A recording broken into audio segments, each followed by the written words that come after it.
I'm Lee Moore. I'm Rob Moore. And this is the Chinese Literature Podcast. Rob, today we are doing a poet who's... Is it okay to just call him a contemporary poet?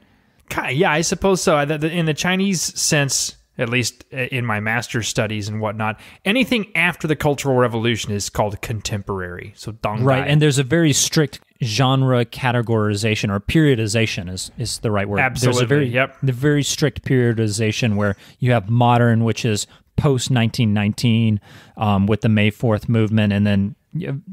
1919 to 1949 is Xiandai, modern. Right. 49 to 76 is socialism, isn't it? You know what? It doesn't have like a Zhongdai. I think it's just like the Maoist era, something like that. I hadn't thought about that. Anyway, but I know 76 to now is Dongdai, the contemporary. They prefer just not to talk about the Maoist era in literary circles. No one talks about no. Yeah, I just know we're being at Nankai, there being a class called the 17 Years of Literature from 49 to 66. So right before the Cultural Revolution, there's like a whole period when literature's kind of allowed to be written, quote unquote literature. Anyway, nobody took it. Nobody took it. My classmates were like, yeah, nobody wants it. And they said of the like 4 people in the class, like basically the professor and the students spend the whole class like talking about what doo-doo all that literature was. So anyway, but the poet we're talking about today is actually very much good. He's very good. Shi Zhi is a poet who tends not to get a lot of press. He's very much overshadowed by the quote-unquote Menglong poets who, well, he was actually their contemporary. He wrote in some of their journals and stuff, but he was writing a good decade before they were writing anything.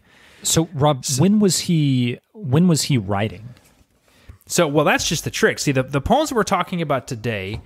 the main reason I chose them wasn't because they were like my favorite in the whole collection. Although they are pretty good. As someone who tends to prefer classical Chinese poetry over modern poetry, I was surprised because I really liked these. These reminded me of Shi Zhi and his poetry on like the giantness of the ocean. Yeah, it is. There's a lot of that. But anyway, these are written in 65 and 68. So right even before the Cultural Revolution, he's writing this poetry. But that's incredible because, I mean, 65, it kind of makes sense, even though it's a little weird because it feels like 1980s poetry. But to be writing this stuff in 68, when the Cultural Revolution is in its full swing, that's just kind of stunning to me. Yeah, well, and his life is interesting. In at least the bio in the book I've got, he does some military service a little bit. So in 71, he joins the military in Jining in Shandong province. And then 2 years later, he quits. In the official bio in the book, it says, after this point, his spirit was divided. That's what it says. Sometimes basically positive, sometimes negative. I know, it's really funny. It sounds almost like Dante waking up in the middle of his life. Yeah, but in 68, he also was a part of a kind of a this is too early for the sent down to the countryside thing, but this is like volunteer to go work in the countryside corps sort of thing. So he does this, then he leaves the go to the countryside corps thing and goes back to a fishing village. And then he decides, you know what, I do think I want to join the military. Joins it, two years later, quits. So he has all of the symptoms of someone who tries to get into the swing of things, the spirit of the age, and can't do it. He just can't hang with it. And his poetry is very much a part of that, expressive of that. When I was at Nankai, he was one of the poets that my classmates were like, oh my gosh, you got to read this guy. Like, he's not the best of the poets from that era, but he's so important. Like, he's the precursor to so many things. He expressed a lot of things that people were only really able to express later. He did it earlier. The earlier part is what interests me, because you reacted very strongly when I said 65 and 68.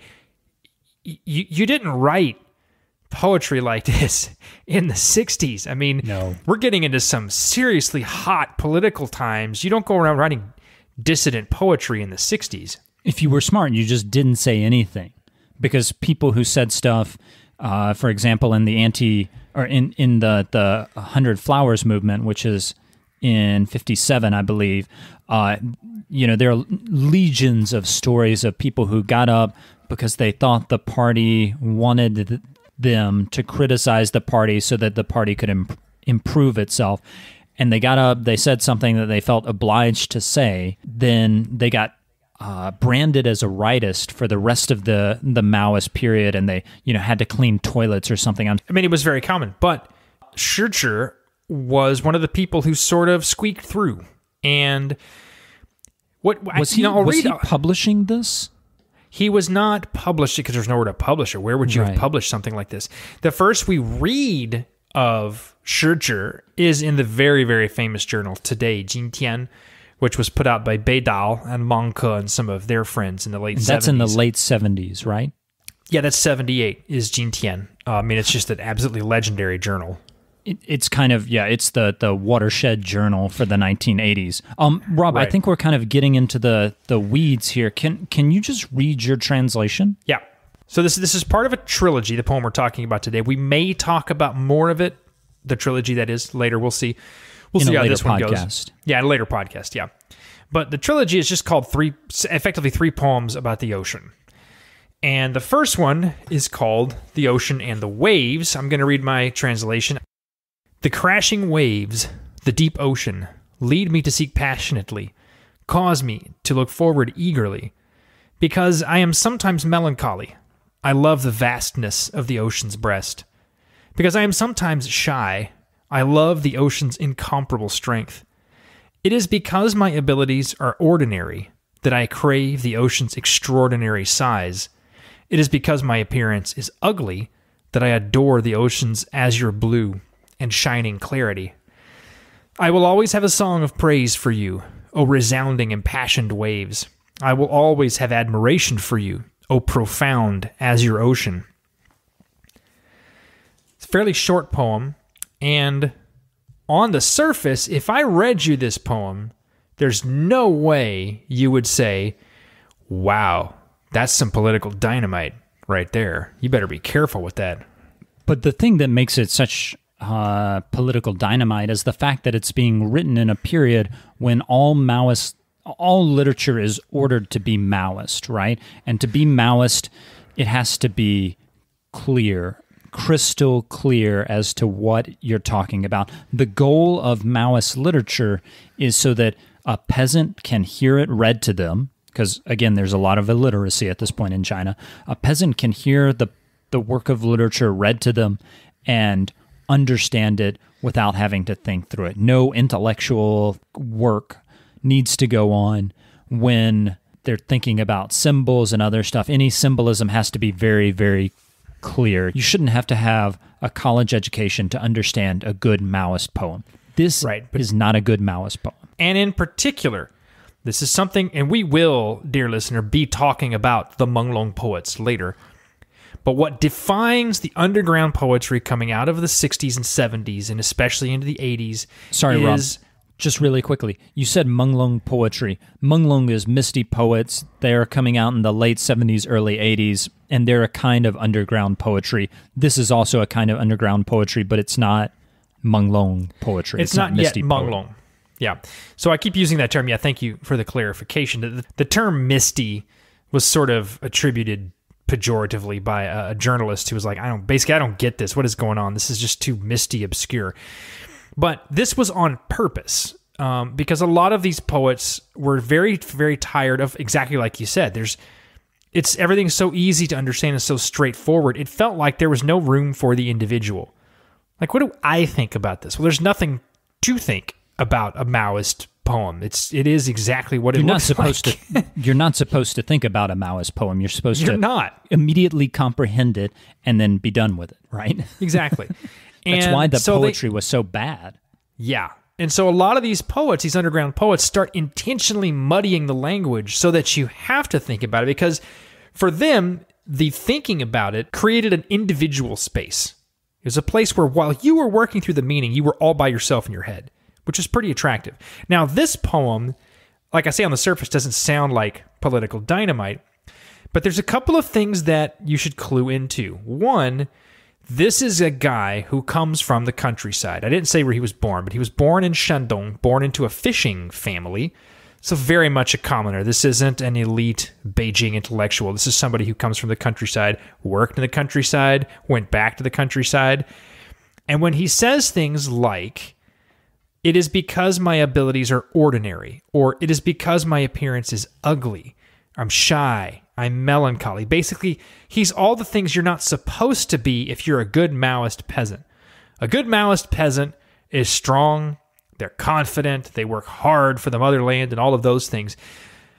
A good Maoist peasant doesn't think of themselves as ordinary, ugly, shy, and contrasting themselves negatively with the ocean, which, Lee, I know you're aware, but the ocean was a very big symbol in Maoist China as well. I mean, the sun was usually Mao. The ocean could be a lot of things. One of them was sort of the people themselves being brought together as a whole, like the great Maoist sort of Marxist masses, right? Which is also kind of interesting here, because if that's what he's saying, you know, he's saying, look, I'm ugly. The masses, the quote-unquote Maoist Marxist masses over there, they've apparently got this great thing going on. Me, I'm nobody. But there's something interesting going on here with the tension in this poem between the individual wave and this massive ocean, right? Like, he is praising the ocean on the surface, but I got the sense that this poem is kind of subtly hinting that being an individual wave, that standing out from the ocean, literally standing out from the ocean, is a positive. It's hard to read this poem again because its meaning is so ambiguous. But I felt like he was sort of praising the wave to a certain degree, or he's at least not condemning the wave. Whereas in Maoism, you're supposed to reject the individual wave and only see the ocean, right? Like, the wave cannot be separate from the ocean, which of course is true, but this poem subtly gave a bit more individuality to the wave than it felt like it should have for a Maoist poem. Could be. I don't know that I saw the wave, the individual wave. I can see how you would read that. Like, I mean, if he is himself the wave, something like that. Just think about the title, though. The title, yeah. So you actually said it was the ocean and the wave, but in fact, it's the reverse. It's the wave and the ocean, and it puts the wave first. So it's in that it's putting the individual wave first. And I mean, do you not see that tension there between the wave and the ocean in this poem? Possibly. I definitely see. I definitely see the tension between the speaker and the ocean. And if you conceive of the speaker as a wave or as someone who wants to be a wave, that absolutely. What is interesting is the distance between the speaker and the ocean. Whether the speaker is expressing admiration for the ocean or for the crashing waves in the ocean, whatever. He's saying, I'm over here, the ocean is over there. I admire the ocean, but I'm not the ocean. I'm something different. That's not a Maoist sentiment. You don't say, hooray for the people. Not so much me, because I'm clearly not one of them, but, good for them, I guess. Let me just point something out. So in that the first two lines of this poem, 宣长的波浪, 深沉的海洋, so the crashing waves, the deep ocean, there is this sense that there is a parallelism. First comes the wave, then comes the ocean. And for the rest of the poem, there seems to be a kind of parallelism between the narrator of the poem and the ocean. There's the sense that he's doing something, and then in the next line, he's like talking about the ocean. That's why I kind of think that there is this connection between the individual wave and the narrator of the poem. Yeah, I can see that. I can see that, especially when you read the first two lines that way and think the rest of the poem is sort of following that dynamic, which is, the speaker saying, yeah, I'm this way, but the ocean is this way, and I'm this way, but the ocean is this way. There's a very, very, very subtle sense of humor about a lot of this stuff. And I mean subtle, like there's no way you're even going to notice it probably the first time you read through it. This is a poet coming out of the not even the Cultural Revolution yet, Maoist China. The tone of the poem sounds like this rhapsodic, like, oh, the mighty ocean. It's pounding waves. It's azure, whatever. But then the next line is, I'm actually kind of sad myself. But anyway, the amazing ocean. Then he brings it back down to something as simple as like, I'm actually kind of ugly. Maybe that's why I like how stunning like there's this. It doesn't work. You can't have There's a change in volume on the different lines. One line is like 10 on the volume meter, and the next line is like 2. And the thing that makes this so interesting is that in Maoist poetry, everything is amped up to 10. The entire era is Spinal Tap. It's just like all the way to 11. Like, you know, there's no need for anything below that. Scream as loud as you can about the party and the people. And he's kind of doing that. He's like, hooray for the mighty proletarian ocean. Yeah, actually, I'm kind of bummed myself a little bit. And yet, and the reason this is such a fascinating dynamic is because that's, if you were going to write in the underground, you had to whisper. And he's actually writing a whisper into the poem. You know, you don't. He's writing on a piece of paper. I mean, I assume theoretically he could have just buried it underground and been totally confident no one was going to find it. But things were tight enough that even in a poem, you wanted to have a little bit of sticking to the party line, right? So anyone who's just a censor coming upon this randomly might go, well, he probably shouldn't have been writing things like, I'm ugly and sad and ordinary, but I like that stuff about the ocean. That's pretty great, right? Like, there's a way you can read this as a perfectly acceptable Maoist poem, but if you read it, it's only if you read it really fast. Yeah, exactly. And that's a great point. That's a great point, because that is how a lot of this literature, especially that comes after him, comes into being, is poets going, hang on, let's slow this whole thing down, because my whole life is parroting slogans, saying the right things in the right places, walking the right places, and doing the right things. Let me just have an extra 10 minutes required of me to read something. That's kind of what I'm looking for. And so poems like this... To think about something. Yes, to think about something. Thank you. So you couldn't blow through this poem and go, guess he likes the ocean a lot. If you slow down, you go, why is there such a volume shift in between those lines? But it's only if you ask why, which is not something that a Maoist reader should do. Right. Now, one of my favorite things about Shi Zhi is he is a transitional figure. So the Menglong poets are going to write better crafted poetry than this. I'm not going to try to explain what that means in this podcast. You know I could. Oh, you know I could. You know I could. Because I'm the modernist, Lee's the classicist. I always prefer modern poetry, which makes me sound like a weirdo, but whatever. But I do love the transitional figures, the ones who are not quite out of one era or into the other. Now, eventually, of course, Shi Zhi's poetry is going to sound very much like Bei Dao's and Man Ke's and Duo Duo's, the sort of the quote-unquote great poets coming out of the 70s and 80s. But these early salvos are so interesting because you can see the seeds, right? You can see this I'm going to give you a Maoist kind of approach, but then in between those Maoist approaches, I'm going to kind of cut my hands and whisper to you something like, actually, I really feel sad a lot. Just that, I kind of feel sad a lot. It's not even exactly what he said in the line, but that's how I'm paraphrasing it here. Disconsolate. Yeah, that's fair. Disconsolate, melancholy. There's lots of ways to translate it. But just that whisper is it kind of pushes the door open a little bit. Any poet like Bei Dao, a young Bei Dao, someone reading this would have gone, "Oh, are we allowed to talk about that now? I didn't think we were allowed to write poems about being sad. That's interesting." Yeah, you may, and as we wrap this up here, just to bring it back, you may be the first person to have ever said the Maoist era is Spinal Tap. This kind of amped up volume up to 11 as loud as it can get. But I think that's absolutely correct, and that's a good way to understand traditional Maoist poetry and Maoist literature. And there is something highly charged politically and artistically when you turn down the volume. I think of the band Dire Straits, a 1980s band that they're most famous for Sultan of Swing, but they were kind of a rejection of this loud music, as loud as you can get, MTV kind of aesthetic. And they knew what they were doing. They knew that they were making a highly charged aesthetic move. When you read Shi Zhi today, you have to keep that in mind. Those kinds of whispering. It would sound really discordant to a Maoist reader to have this kind of volume down poetry.